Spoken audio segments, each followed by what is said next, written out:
Hi, the name of my presentation is Looking Through the Lens of Language: How Early Muslim Intellectuals Tried to Reach Hidden Truths by Examining the Arabic Language. Being a Semitic language, Arabic is more than mere tool of communication. It has an algebraic quality that connects it with fields that generally lie outside the scope of language. For example, some scholars talked about the very nature of Semitic language, like Arabic, which according to them have a kind of algebraic quality, which can be looked at in contrast to the Aryan languages, which more have rather geometric quality. So this presentation focuses on this aspect of flexibility of Arabic language.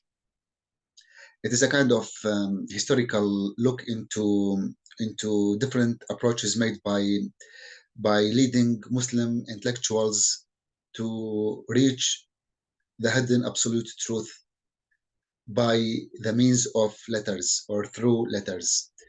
So the idea is that it was the flexibility and richness of Arabic language that facilitated the early emergence of different scientific theories. So in today's talk, I will dwell on Abjad Numeral system, how it was used in the pagan times, and I will give some examples. For example, how it was used in Ibn Sīrīn's interpretation of dreams. I will talk about Al-Farāhīdī and about his how he might have used some kind of algebraic formulas in creating his dictionary even before the emergence of this discipline in the Islamic world. I will talk about Jābir ibn Hayyān and his alchemical theory, or we can say his alphabetical mathematical theory of balance. I will talk about mysticism.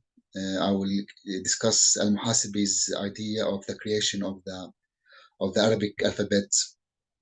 So this presentation will highlight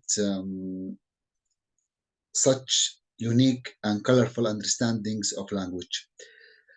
And the approach that would be followed in this presentation is to choose different scientists belonging to different scientific fields, and then to pick one of their ideas, of the relevant ideas, and to discuss it. So these fields include, but not limited to, interpretation of dreams, linguistics, alchemy, mysticism, etc. And most of the scientists that I will talk about belong to the early, or the early age of the scientific revolution in the Islamic world at that time. And all of them have had different contributions to science. And this will show that it was really the Arabic language which can be looked at as contributing factors of this early emergence of such scientific theories. So we can start our investigation by looking at various examples to trace the roots of how the method of engaging with alphabet to discover the hidden meanings in speech was developed. So we can start with the Abjad numerals. Abjad is the ancient retained order of the Arabic letters, and it is similar to the Syriac, to the Aramic, or to the Hebrew languages system. And as you see, we have the letters and their numerical value instead in front of them. And this was widely consulted and used when they wanted to use numbers in a shape of letters.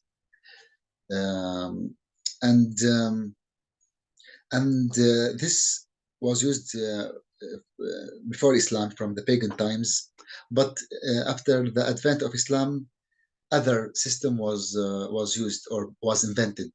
So instead of Abjad, Alif, Ba, Jim, Dal, those letters, instead of them they used Alif, Ba, Ta, Tha.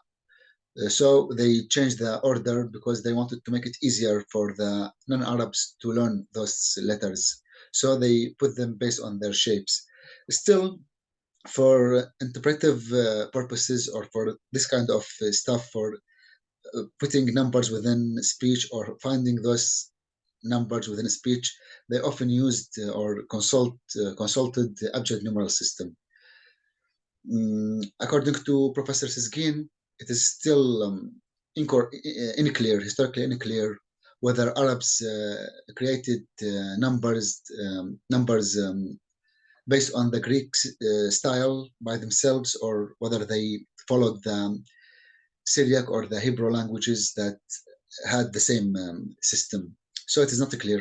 But I wanted just to show the correlation between those 28 letters and those numbers from 1 to 1000, because we cannot understand this interesting correlation without comparing with other languages, because other languages who employ similar system, they cannot have the same correlation.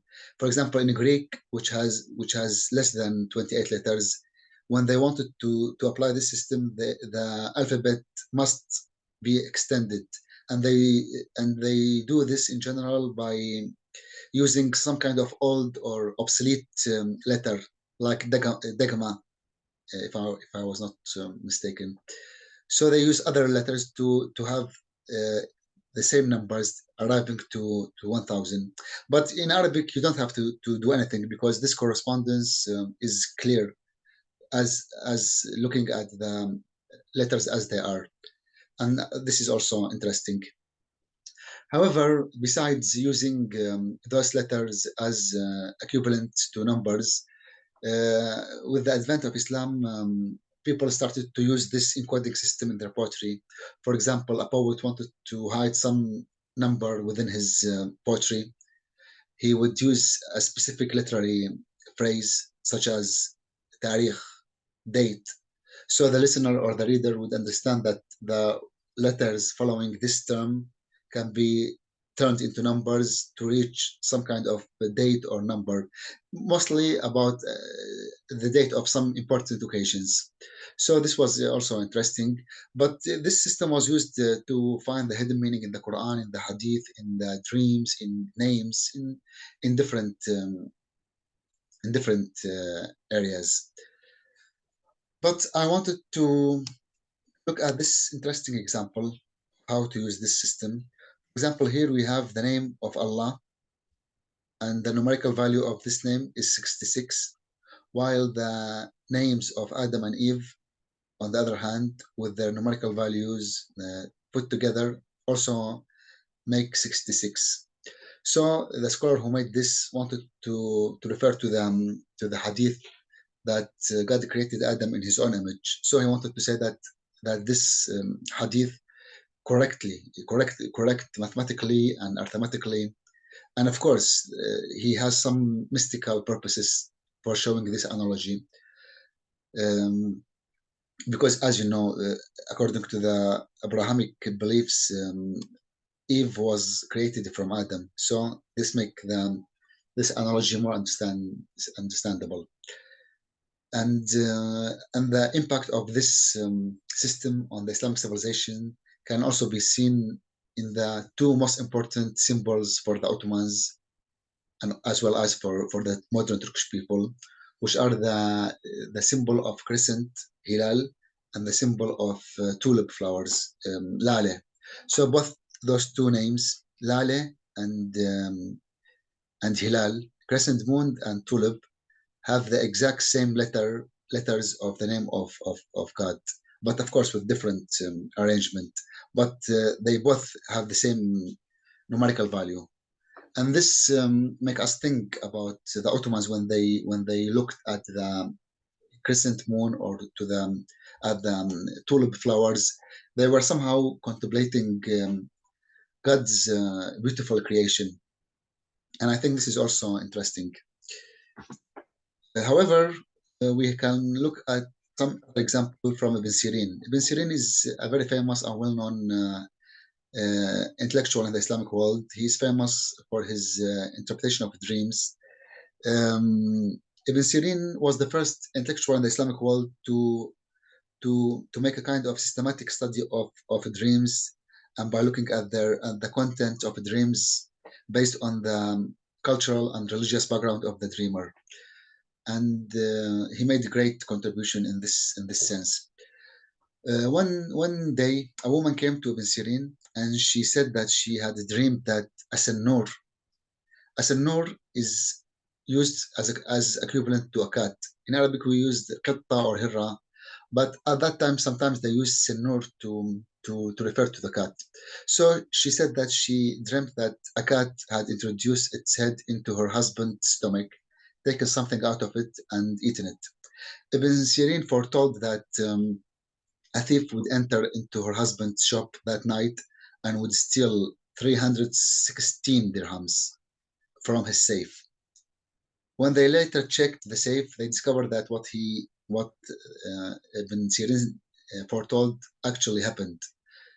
Then they discovered some kind of bath attendant in the neighborhood who was caught and confessed his crime.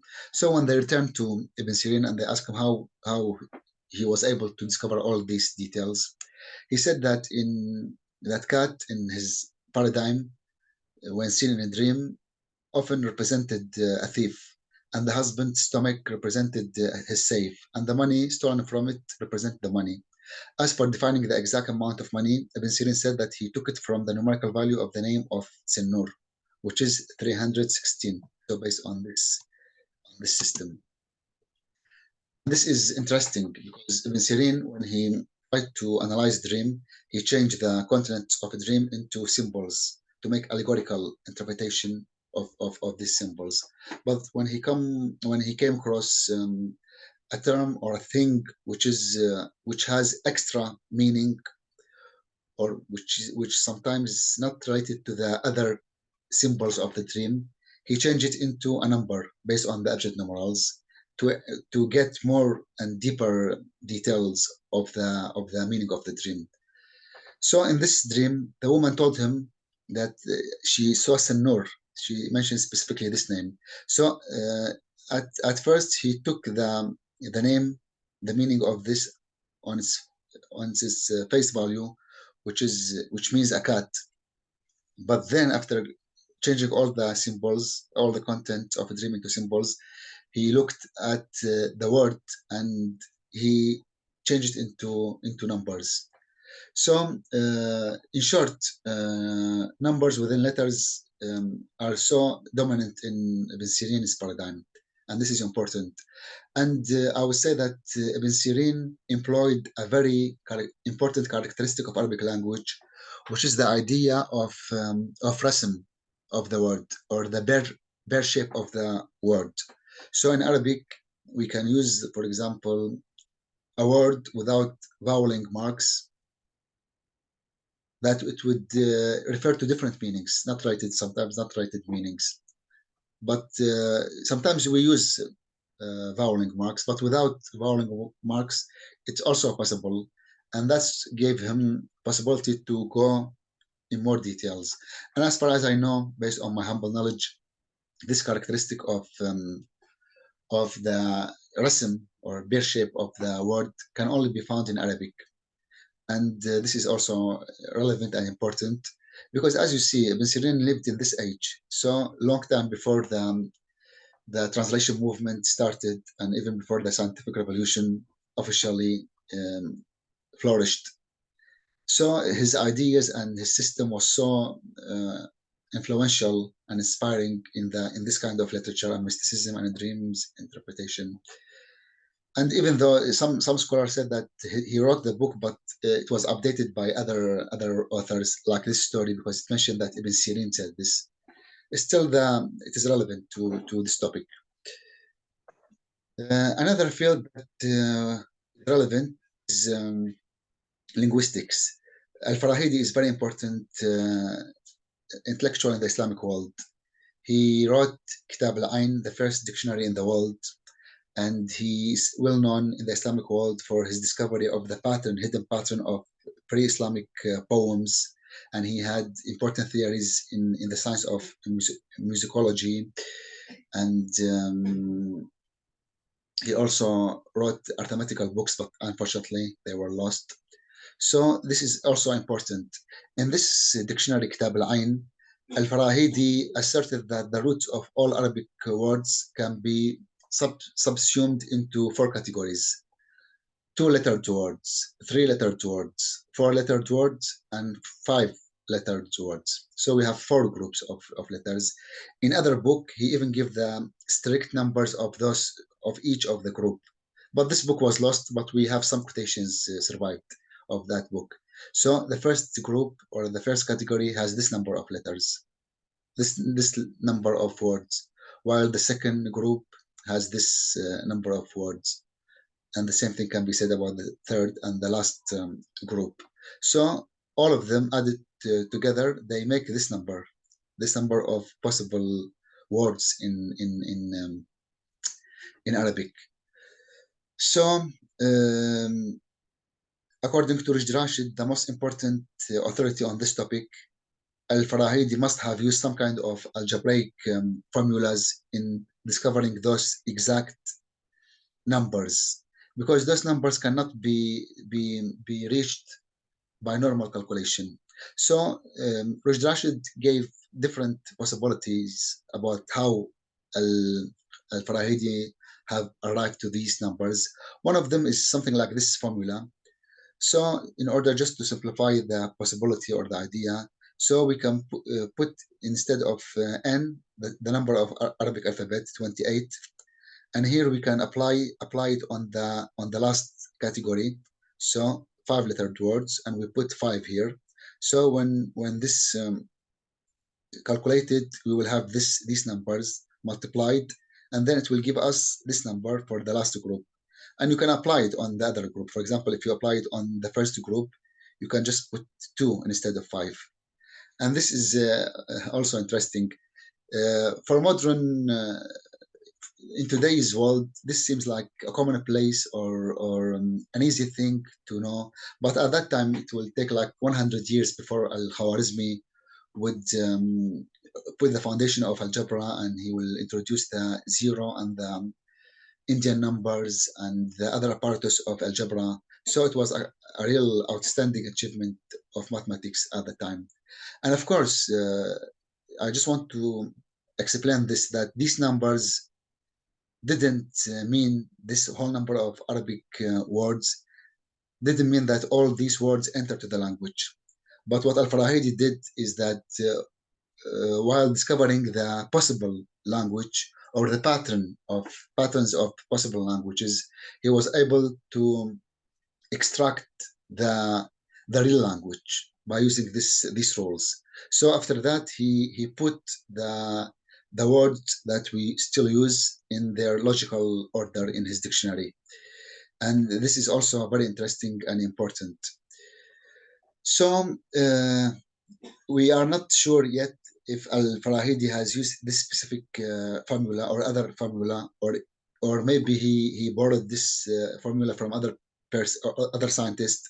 But the idea is that without the root system of Arabic, he would never be able to do this. And this went to different directions. For example, on the one hand, he maybe this encouraged him to use this or to develop algebraic apparatus, or this apparatus was used to create his dictionary. The idea is that without this root system of Arabic, this would be hard. And you know, he used, or he depend on this, like for example, the first 2 groups, there is no repetition of letters. So he applied on all without repetition. This was also important. And I just want to read a quotation from Rushd Rashid about this. He talked about the different phonological perspectives of Arabic, which allowed Al-Khalil to discover a property of Arabic and of Semitic languages more generally that became essential to his lexicographic project. Indeed, he noticed morphological characteristics of Arabic, that is, the importance of the roots in the derivation of its vocabulary and the relatively small number of its root. So this is also important and interesting to mention. Now I want to take example from other field, which is alchemy. Jābir ibn Hayyān is famous alchemist, and he had different contribution and important contribution in the Islamic time. So to talk about his theory, we have to remember that other characteristic of Arabic is that it has this number of letters, this perfect number, as it was known from the time of Euclid, and even after the time of Jābir ibn Hayyān, Ikhwan al-Safa, Brethren of Purity, talked about the properties and characteristics of this number. And what I wanted to say is that this number gave opportunity to Jābir to use it perfectly. At that time, famous theory, which is the theory of the 4 elements and 4 qualities, famous Greek idea. So he divided this number into 4 groups. Every group has 7 letters. We have 7 letters hot, 7 letters dry, 7 letters cold, 7 letters wet. And again, number 7 and number 4 are very important in the Quran, in Islamic Sufism, and also for Jābir. So we have 4 groups. Every group has 7 letters, and every letter has specific value. This is the first chart of Jābir ibn Hayyān. So we have 7 letters, those letters who are hot, another 7 letters who are cold, another 7 letters who are dry, and the last one are wet. And as you see, every letter has specific numerical value, which is different from this way of numerical value of Abjad. Jābir wanted to invent a new thing. So just to summarize this idea, we have different numerical values for each letter, but this chart is only for the first letter of the word. There are also another 3 charts, but there is no place to put them here. So when we look at the first letter of the word, we come here to search for the numerical value of this. But when we come to the second word, the second letter of in the word, we have the same chart, exactly the same, with only one thing different, which is the value of those numbers. So for example, here we have those values. When we look at the word or the letter in the second rank of the word, they are 3 times bigger. When we look at the third chart, the numerical value 5 times bigger. When we look at the chart of the letter in the end of the word, the proportion or the ratio would be 8 times bigger. So here is only for the first letter of the word, which is these numbers, but the ratio or the proportion is 1, 3, 5, 8, which is very important, and I will discuss it also later. So when we talk about this, we have to remember or to refer to this verse, because this is very important for Islamic alchemists, for Muslim alchemists and philologists. According to this verse, language was given by God to Adam when he was in heaven. So language has divine origin, not human-made, and this is very important. And by the way, this I have to mention this, that this is different from the Greek ideas of language. For example, Socrates said in Plato's Critias that language is human-made and it is a waste of time to study language. And you will be fooled if you studied language, and you will not arrive to any place. And I always thought that this is strange for Socrates or for Plato to mention this, because in all myths and ancient legends, language, or at least writing, was given by some kind of divine agent or non-human agent. So it is a typical story, old story about the source of language. So I thought so much about why Socrates or Plato had this different approach to language. But later, when I read Galen was also so much, he hated those who studied language, and he said language can not tell you anything except for the conclusion that you want to arrive, but you cannot look at language in details. And then maybe I said, maybe because the mutual point between Galen, Plato, Socrates, they all hated the Sufis who abused language and who fooled people by their smart technique of understanding language and studying language. So maybe I just wanted to mention this, which is not so much relevant to my presentation. That's why the Greeks didn't care about this thing. But here, yes, we return to this idea. For example, for Jābir considered Arabic so unique, and according to him, this idea of balance can be achieved by Arabic, and Arabic is divine for him. And if it is divine or if it is so unique, that means that the connection between a name and the object in the physical world should not have been made arbitrary. There should be a kind of direct connection between a name and the thing that it stands for in the physical world. So according to Jābir, based on his claim, he made a system. If we use it correctly, he said we can reach the essence or the properties of everything in the world. But he said that yes, language at the beginning was perfect, but then in the process of time, some words changed. Some words lost some letters, or some words have extra letters. So he tried to filter this, and then after he filtered these words, he put them in his chart of letters to get to the origin of this. To mention this example, let's say trope in Arabic, which means lead, has 4 letters. If we put every letter in its own place, the first letter we can put it in this chart, and the second letter in the second chart, and the third letter in the third chart, and the fourth in the fourth chart. We can know how much the properties or the qualities of heat, cold, dry, wet within any mass of lead. This is the claim of Jābir. So everything can tell you about its the name can tell you about the essence of that thing. And by the way, think about this verse. People, scholars have different understanding of this. Some people say that this language was Arabic. Some said that it's Adam received the knowledge in different languages, Arabic, Syriac, and Hebrew, and other languages. But one interesting idea of Ikhwan al-Safa, Brethren of Purities, is that the first language was Syriani, and which is different from Syriac. Syriani is few letters, specific numbers of letters, and from Syriani came the other important languages: Arabic, Hebrew, Aramic, etc., etc. But according to Ikhwan Safa, this language, this few letters which were given to Adam, developed, and in the process of evolutions, they arrived to this number. And since this number is perfect, they stopped here.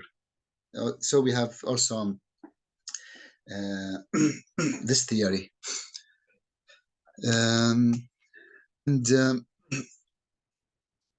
And there is something also important I wanted to mention: the importance of this system, which was invented by Jābir ibn Hayyān.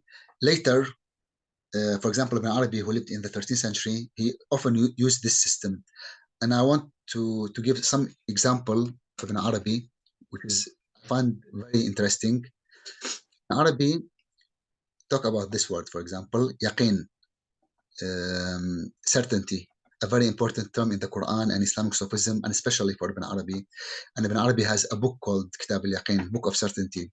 For example, when Ibn Arabi talk about this word, he said Ibn Arabi sometimes he used it without telling what he is doing, without providing this chart. So people maybe would not understand what he's talking about. For example, when he talk about the word of yaqeen, Ibn Arabi referred to the letters of yaqeen. So for example, here we have 2 letters of ya. We have 1 noon, yaqeen.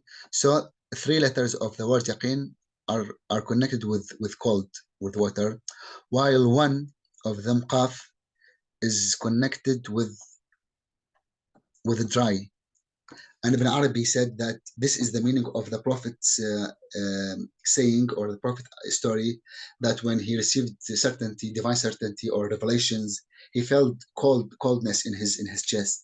Ibn Arabi said, because even the word, 3 parts of the words is connected with water, and 1 is connected with soil, because the very nature of certainty is to be cold in the heart and to be earthbound in the heart.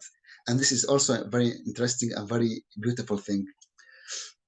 And Ibn Arabi, of course, he's using this, and he's going in deep into language, not just to enjoy or to show what he is doing. But in order to show the idea, the importance of yaqeen, certainty, he said in the time of a crisis, nothing can help you like this yaqeen, certainty.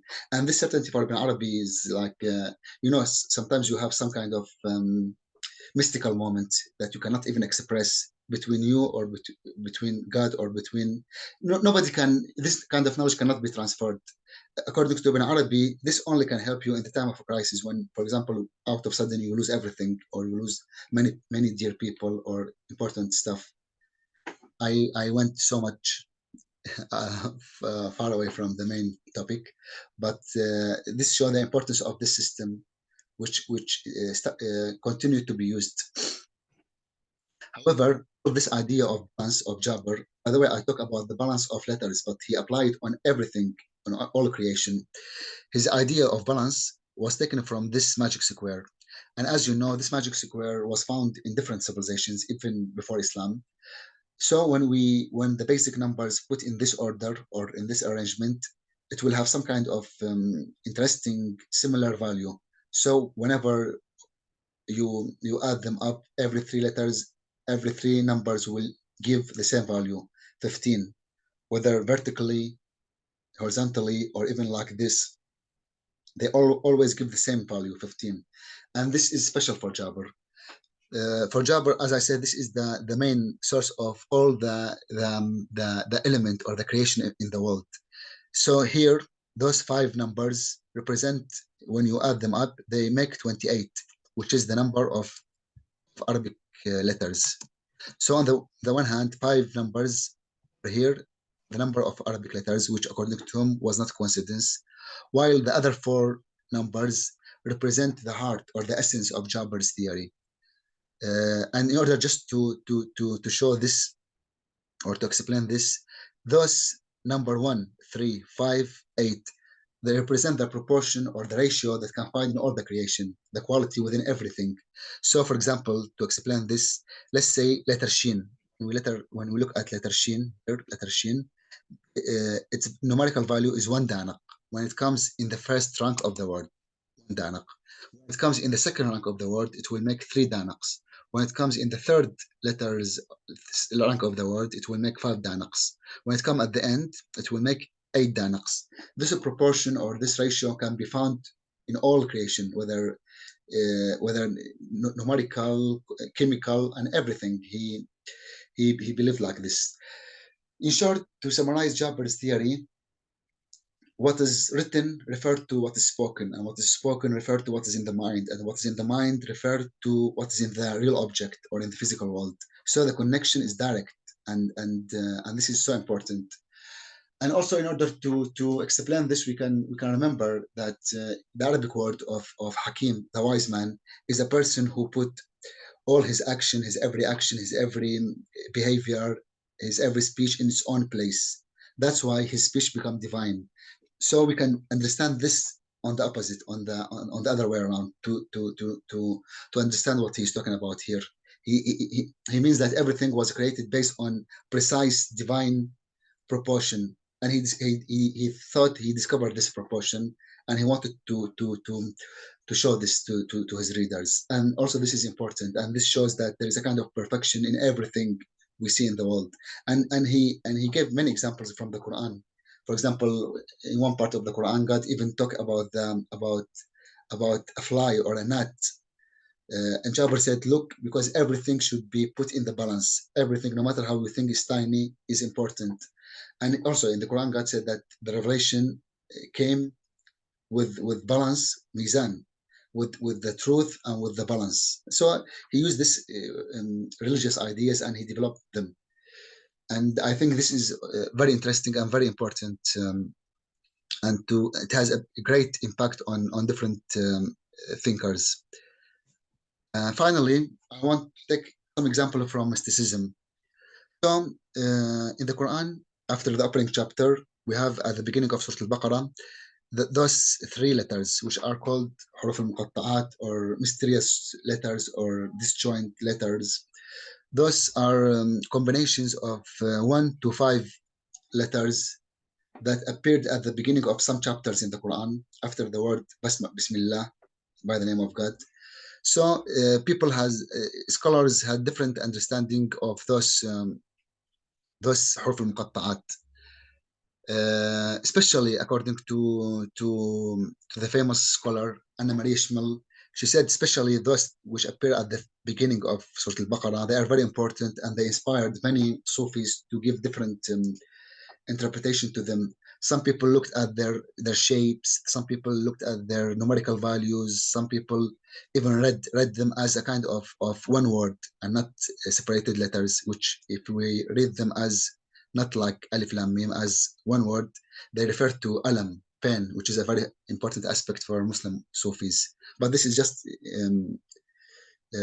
interpretation. They are read like this, of course. So people had different understanding to these important letters. For example, one interesting idea is that alif lam mim, those three letters, in those three letters, all the Quran was compressed. For example, the first letter is the first letter of Allah, and the second letter is the letter of Jibril, and the last letter is the Prophet Muhammad's letter. So all revelation is compressed in three letters, which is the highest thing of rhetoric. So it refers to the revelation coming from Allah by angel Gabriel to Prophet Muhammad. This is also one example. Other scholars, they said that you cannot understand the meaning of this because it is a secret between Prophet Muhammad and Allah. So we have different interpretations about this interesting thing. But also people say that God is swearing by language and by letters as a miracle from God. And this is also interesting. But I wanted to mention some idea of Al-Muhasibi. Al-Muhasibi is so important and foundational thinker.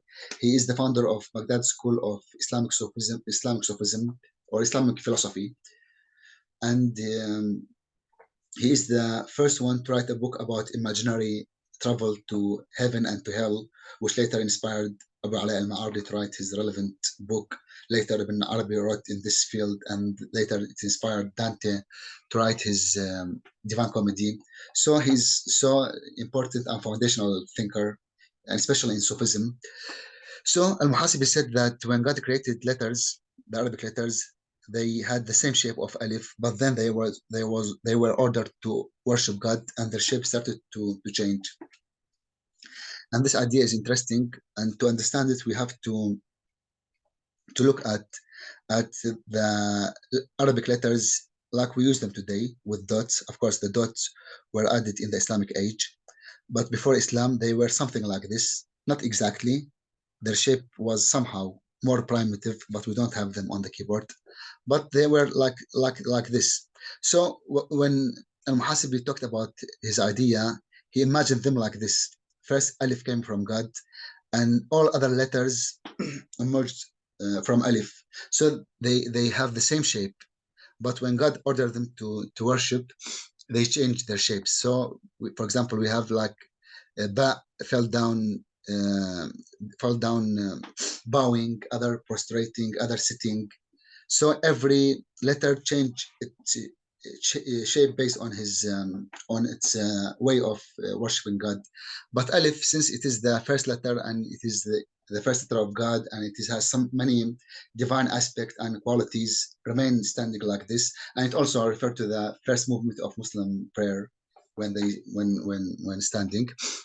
So it stayed like this. Trace back the root of this idea. Of course, it's from the Quran. In the Quran, God said that the seven heavens and the earth and everything therein glorify God, but human being cannot understand in different language. So this idea is also interesting. Later, this idea was developed. For example, we have Fariduddin Attar, a famous Sufi. He said, since the numerical value of this alif is also number one, as you remember, we talked about numerals. So the value of this alif is also number one. Even in Arabic, the shape, they are very, very similar. Al-Attar said, since they are similar and they have the same numerical value, that means that not only language has their basic shapes in the alif, not only the Arabic alphabet have their basic material in the alif, but even all numbers have their shape in the material in the alif. So this is also interesting. Later, for example, or before that time, Juan Safa talked about even the line, which is the basic shape of geometry, is also like alif, which is also the source of all the creation. In this sense, the alphabetical, the numerical, the geometrical creation all have their basic in the letter alif or in the shape of alif. So without alif, if we take off this shape, the alphabetical or the mathematical or the geometrical shape metaphorically collapse. Just like without God, everything would collapse. This is the idea. And of course, in Islamic theology and Islamic philosophy, they talk about the idea of continuous creation. So we have this idea of continuous creation. God is always creating the world. God is within the world all the time. And in this sense, Alif metaphorically represent this oneness of the creation. It is about the monotheistic aspect of Islam.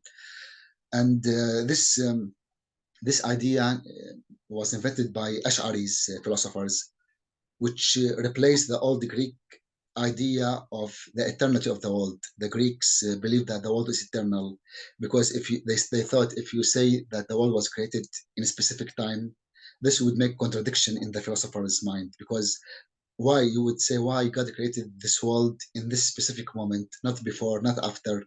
And if God choose some specific time to create the world, that would imply a change in the essence of God. And since God is the most perfect or entity, any change in God would make him less and not more than God, because he's perfect. Any change will make him less. So in order to solve this contradiction, Greek philosophers said that the world is eternal.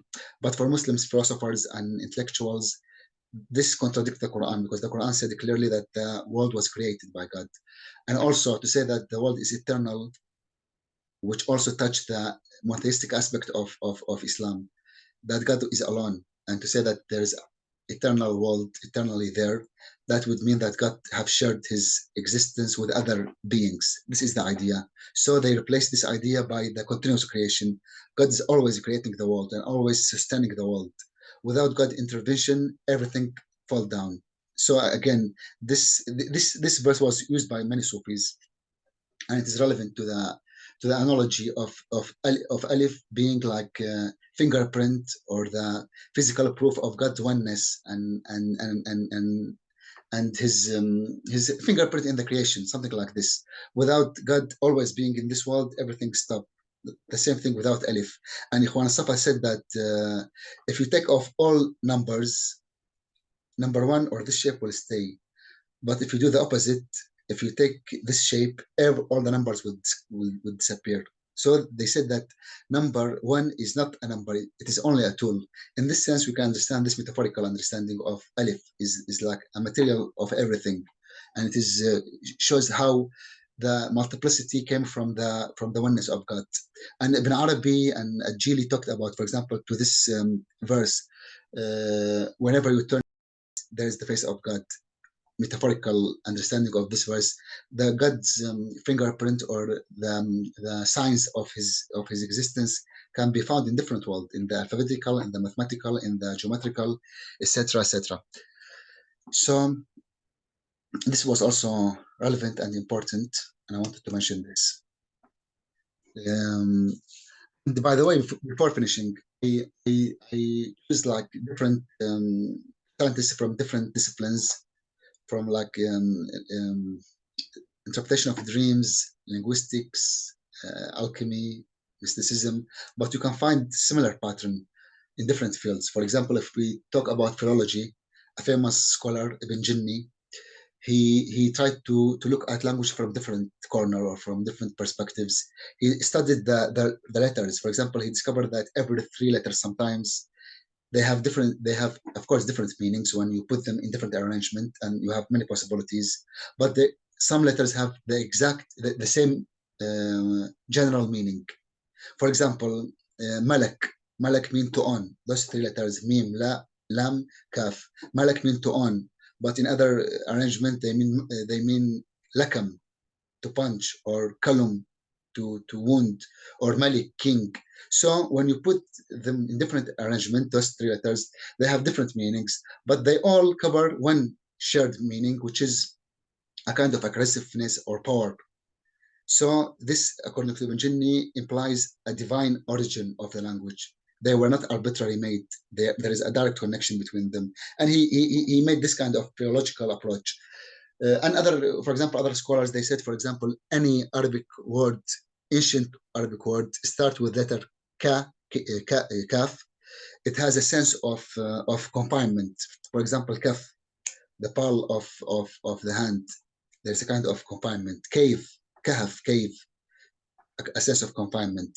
Other people, for example, they said every letter, every word starting with letter ha has a sense of hot. For example, hub, love, harara, heat, this kind of things. So there were different approaches to language, but I tried to focus on those important ones. And with this, I wanted just to say that those different approach made to language to reach the truths or the hidden truths were only possible because of the flexibility of the Arabic language. And as God said in the Quran, Arabic is the plain language of Arabs. And this was, we can take this as contributing factors to the development of this kind of things. So I talked about Abjad Numeral system, Ibn Sīrīn's interpretation of dreams, how he used this kind of things. I talked about Al-Farāhīdī and Jābir ibn Hayyān and Al-Harith ibn Muhasibi and other mystics.